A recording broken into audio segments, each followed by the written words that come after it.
નવસારીના વેજલપુર નજીકથી state monitoring સેલે શંકાસ્પદ ડ્રગ્સના જથ્થા સાથે નાઇજીરિયન મહિલાની ધરપકડ કરી. મહિલા મુંબઈથી 1.5 કરોડની કિંમતનું શંકાસ્પદ ડ્રગ્સ કોકેઇન સાથે સુરત ડ્રગ્સની ડિલિવરી આપવા જતી હતી. તે જ સમયે તેને ઝડપી પાડવામાં આવી. સ્ટેટ મોનિટરિંગ સેલની ટીમે શંકાસ્પદ ડ્રગ્સના જથ્થા સાથે જે ડ્રગ્સનો જથ્થો હતો તેને તપાસ માટે એફએસએલ મોકલી આપ્યો છે. એટલું જ નહીં, નાઇજીરિયન મહિલા સુરતમાં કોને ડ્રગ્સ આપવા જઈ રહી હતી તેની પણ સ્ટેટ મોનિટરિંગ સેલે તપાસ શરૂ કરી છે. આ અંગે ગૃહ રાજ્યમંત્રી હર્ષ સંઘવીએ પણ સોશિયલ મીડિયા પર પોસ્ટ કરી સ્ટેટ મોનિટરિંગ સેલની કામગીરીની પ્રશંસા કરી.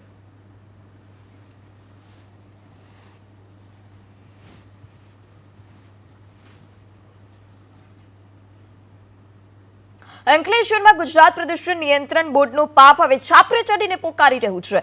બાકરોલ ગામની નહેરમાં કેમિકલવાળું પાણી છોડનાર આરોપીઓને પોલીસે દબોચી તો લીધા, તેમ છતાં પ્રદૂષણ નિયંત્રણ બોર્ડે કોઈ કાર્યવાહી નથી કરી. એટલું જ નહીં, પોલીસે પ્રદૂષણ નિયંત્રણ બોર્ડને પણ પત્ર લખી વિનંતી કરવી પડી કે કસૂરવાર કંપની સામે પગલાં લો. નહેરમાં કેમિકલયુક્ત પાણી છોડવાના કેસમાં પોલીસે 4 આરોપીઓની ધરપકડ કરી છે.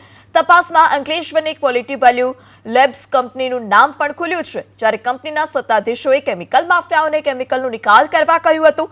5000 કિલો જેટલું કેમિકલ અબ્દુલ વહાલ નામના શખ્સે અપાયું હતું. અને આ ઘટના બાદ પ્રદૂષણ નિયંત્રણ બોર્ડના અંકલેશ્વર ખાતેના અધિકારી વિજય રાખોલિયા આ મામલે બોલવા તૈયાર નથી.